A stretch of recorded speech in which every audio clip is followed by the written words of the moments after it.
Welcome to the Car Pro Insider, episode 26, where in this episode, we're going to dive into 5 common mistakes that car salespeople need to avoid. Let's do it. Hey, what's up? I'm Robert Wiseman, and I have helped car sales professionals from around the world sell more cars by building their personal brands, attracting high-quality car buyers, and becoming the go-to car guy or gal in their marketplace. So what does it take to become the car sales professional that people are lining up to do business with? This is the Car Pro Insider. Welcome to the Car Pro Insider podcast. I am Robert Wiseman, and you are in the go-to podcast for car sales professionals who are looking for proven strategies, outside-of-the-box creative ideas, and the latest and greatest resources and tools to help you up your game and crush it in the car sales business. Again, I'm Robert Wiseman. I am super pumped you are here. Whether it's your first time or you've been here since episode 1, I have mad love for you and anybody that takes the time to put me into your eardrums for a hot second, whether it be on Monday or Tuesday, Wednesday, whatever. Every Monday, usually, sometimes things get caught up. It's definitely by Tuesday morning. We're dropping a fresh episode, really quick, really easy, get you in and out with something to either focus on, work on, or think about over this next week while you're out there pounding it out on those blacktops and in those showrooms all over the world. If you haven't subscribed, man, head over to iTunes and leave a review too, and subscribe if you haven't. Subscribe wherever you like to get podcasts. It doesn't matter. All the resources and the detailed show notes and examples of everything we talk about in each episode, you can access all of those resources at robertwiseman.com. This is episode 26, and we're going to hop in to breaking down and showing you 5 very common mistakes car salespeople just like yourself need to avoid like the plague, right? This doesn't matter if you're a rookie, a green pea, or you're a seasoned vet that's been around this game for a while. Avoiding these 5 mistakes that I'm going to discuss is going to make your career more enjoyable, more profitable, and help you rise amongst the ranks within car sales. So without further ado, let's jump into 5 common mistakes car salespeople need to avoid. All right, so let's start out with number 1. Again, these are in really no order, man. It's just a list of 5 because I like to put the list out. I get great feedback on those. So these are 5 common mistakes car salespeople they need to avoid, man. Stay away from, right? This number 1 is coming in on your day off for a delivery. Now, look, I get it. There's going to be certain circumstances and things that come up that, throw this rule out the window. I get that. Just like with any rule, for most cases, it's a case by case basis. But for the most part, you don't want to get in the habit of coming in on your day off to accommodate or meet the customer. I'm all about customer service, giving them, over the top and accommodating them. But listen, there's a fair thing. Like, you're off, right? You coming in to do that. It's crazy when the fact that you're at the dealership, really, how many hours already a week? They can't work it in to be there on a day that you're going to be there anyway. You got to come in on your day off. Now, some people don't live right down the street, or some people have kids and other responsibilities, other plans. Then you start to rearrange those to come in for a delivery. No way. See, first off, you got to get out of that thing where you're dependent to go in there and you need it that much that you're willing to go in on your day off or stop what you're doing or go away from your personal business and things that you're taking care of on that day. We're there way too much. You know what I mean? Like, we live in that dealership. We're around the other employees and in that showroom more than we're around our family while we're awake and at our house. So when you're there 50 to 60 hours a week, there's a time there. Don't tell me that there's not a time that person can come in that you're there. You know what I mean? Like, they schedule out when they're going to do a mortgage or, close on a house, man. They call off work. They go in, in the middle of the day, whenever that they're told to be there to close, they're there. But with a car, they want to call the shots. No, you just have to stand up. And if you've delivered enough value and made yourself that valuable, they're not going to care or even want you to come in.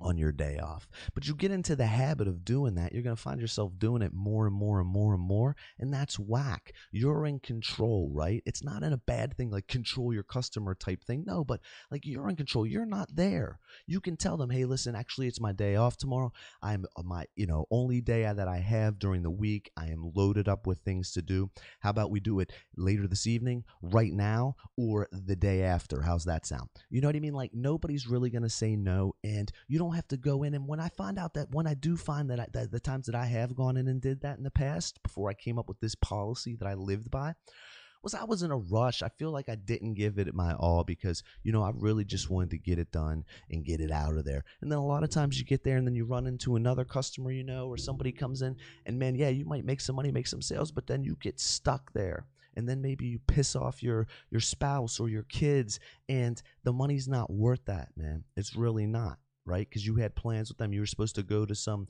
recital or whatever. Listen, don't schedule for your day deliveries for your day off and come in. Again, case by there's certain, exceptions, just like in anything. But I'm telling you, schedule it on a time that you're going to be there, because you're there plenty to find a time that's going to work best for both you and the prospect. That's number one. Number two is asking a customer, how much do they want their payment to be? All right, now I know a lot of people talk about this and talk about doing this and ask this, how you're supposed to know when you're on the right card. Listen, do you really think you're going to get a genuine answer asking this question? No, all you're going to do is bring price up and get them thinking about price. And you ask them what kind of payment, they say $350. Well, to save face, they're going to stick to that $350 no matter what you bring in there. I already told you $350. Like, I don't want to know, because it doesn't matter. The prospect is not going to tell you what their monster payment is, because nobody wants a monster payment. Nobody wants a payment. They want the car. They want the right car for their needs, right? If you do the job, the job the right way from the beginning and find out what their needs are, and find that right vehicle that meets all of those, and you're 100% sure you're on the right unit, that you showed them and offered them options before you got them 100% landed on this unit that would save them money in payments, by showing somebody another car. Hey, listen, before we look at this fully loaded version, why don't you check out this GLS version? It doesn't have this, and this, but it does have this, and this feature, and it's $4,000 cheaper, which would roughly be about $80 to $90 reduction in your monthly payment. Is that something you might be interested in? They say, yeah, boom, good. You saved yourself from going through and worrying about trying to close on that already higher payment that was, you were on way too much car, right? But if they say no, you've tested their commitment level on the current vehicle, and also you have solidified, showed them options to save money, and you can use that in the close. Look, I tried to show you this other one to save you $80 to $90 a month. I think that's the one where we need to be. You want this one, you got to have to kick it in, right? So, you're not going to get anything from them, any genuine answer, any kind of real response asking them what kind of payment they want. So why even ask it? You're just bringing price into the issue. You're getting them set on a payment to where then when your car is the deal's never where you want it to be, and you're setting it up to battle from there. It doesn't matter what their payment wants to be, because they don't want one. They want the car or truck that they want. So focus on that. Don't ask them what they want their payment to be, because what they want it to be and what they're willing to pay and can pay for the car that's perfect for them and they love are two different things. So don't fall into it. That's number two, is asking prospects how much they want their payment to be. Don't. Number three, asking a prospect in the close, on the phone, whatever, what would it take to earn their business today or right now?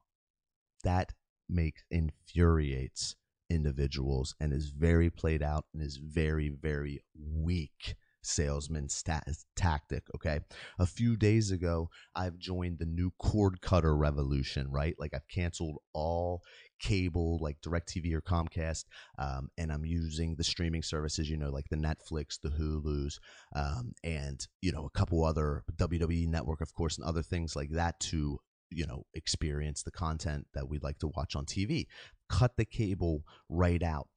got so upset and didn't scream on the rep or anything, but when I called to cancel and then they can't transfer me to the cancellation department, and they go in and being like, yeah, you've been with us for a few years now, blah, blah, blah. And it was like, all right, so how about instead of canceling, we take you down? And it was something that was going to save me over $100 a month for that next year. And I said, you mean to tell me you've been screwing me over this whole time? Right? Like, now that I want to go, you want to give me a great deal. But when I was there and I was paying it every month and not saying anything, you guys were all about it, right? There was no other deal. That is whack, right? And that's the perception, and that's how they're going to feel about it, and that's what you give off. And it's like, I don't want to be on the reactionary, right? Asking them, what do I got to do to earn their business? No. I don't want to know what I got to do. Like, it is what it is. Like, I need to get them sold on me, sold on the product, right? So don't ask them what it's going to take to earn their business today, because why, if whatever the answer is, why isn't it something that you've already done or did if you're taking that best care of them? If you've told them the whole time, you are in the best hands working with me. I'm always going to take care of, always straight up, no games with me. You use that as when you're selling yourself, but why then, why when they need something, yeah, I need this and we can do business, that then you'll throw it in. Like, you got to put all your, lay it on from the beginning and not ask them what else you need to throw in, because then that gives them control. That gives them calling the shots. And that's not how it plays out. So that's number 3, is asking prospects what you can do today or now to earn their business. That's whack. Cut that out of your arsenal, of your vocabulary. Don't ask it again.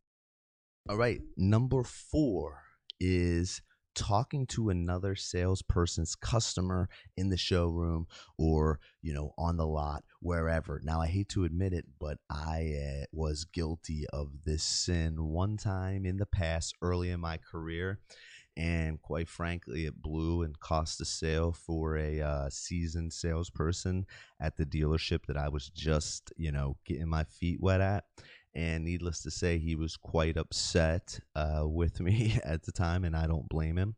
But you got to stay out of that, even when, and my intentions weren't bad. Now, for example, this situation was like this. The individual was standing there, looking at a Sonata or something like that, Hyundai Sonata, certain vehicle, and that's the one that they came in on. But after they sat down and went through some things, salesperson realized like that was going to be way out of what they could afford, what the bank would approve. So he was, working over to for the approval and to switch them probably down to like the model down to like an Elantra or something, right? So what happened was I saw him looking at the Sonata, and I had a Sonata. I just got one, like within my first week there.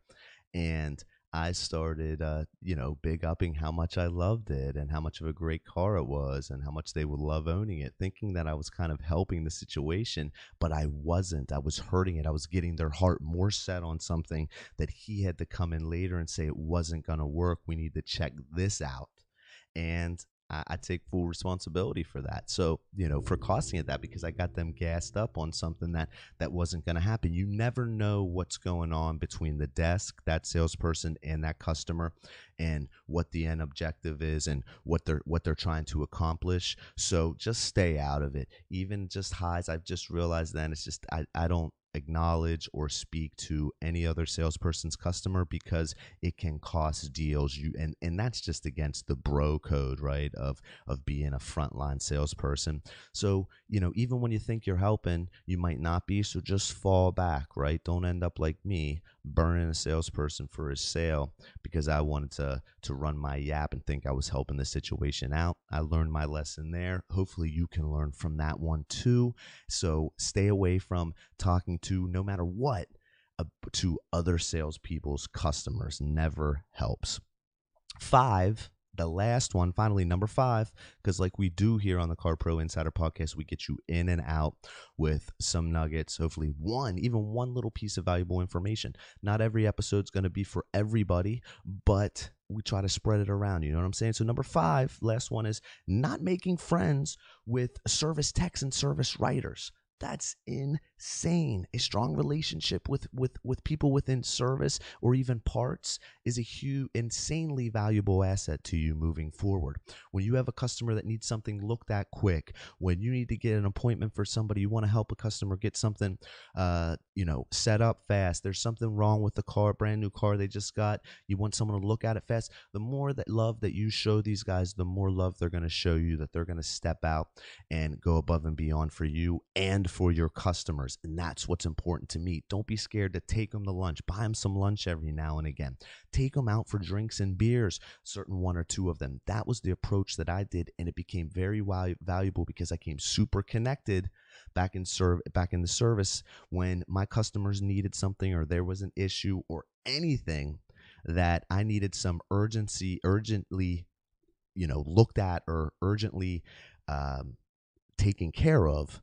They had my back. So don't be back there and ignoring them or just saying, hey, good morning, or just small talk. Man, wet their beak a little bit. You know what I mean? Take them out to lunch every now and then. Offer them some coffee. Bring them some coffee. Bring them some Starbucks. Bring them some pizza, right? Take them out for some beer or something after work. You know what I mean? Build a relationship with them because it's going to be very valuable moving forward for that. And also, when they have customers, when they have somebody in there that the car bill's too high, whatever, they will turn them over to you, man. I was getting leads from my service people left and right, them coming up with an individual telling me, hey, this individual has their car back there. It's going to cost this. They need these problems. I thought maybe it might be a good time for them to check out the new model because of some good specials. Instead of sinking more money into this, they get a new car. Boom. That happens all the time. And who do you think they checked for? They checked for me, baby, Robert Wiseman, because I was looking out for them. They looked out for me. They're dealing with your customers way more than you will after the fact that they purchase if they're servicing the vehicle there. So take care of them. They will take care of you. They will take care of your customers. That's it. Let's recap that. Number one is come in and kill that whole coming in on your day off for a delivery. I get it. Certain situations and exceptions, no doubt. But for the most part, stay away from that. Number two, stop asking prospects, or don't ask prospects how much they want their payment to be, because it's not going to be a real answer. It's just a waste of time, and it just sets up for problems moving forward. Three, asking prospects, what can I do right now to earn your business today? Or what can I do to earn your business right now? That's tired. That's old school. That just sends the wrong message and can create even more problems to lock this deal up. 4, talking to another salesperson's customer. Stay away. Let them do their thing. You don't know their strategy, their plan, what kind of switch they're doing, or what they have to get done over there to make that deal happen. So just fall back, mind your own P's and Q's, right? And 5, not making friends with service techs and service writers. Listen, those people are dealing with so many of your customers. They can help you out and help you help your customers, and they bring you referrals and deals. And I forgot to mention the referrals that always come from service. Man, those things close up nice and neat. That does it. Episode 26 in the books, Car Pro Insider Podcast. Stay away from those 5 common mistakes. Avoid them, Car Pro. That's all I got for this week. Check out all the notes, examples, bonuses, resources, all that for this episode. Robert Wiseman, WIESMAN.com/26. And I will be back in here in your earbuds next week. Peace.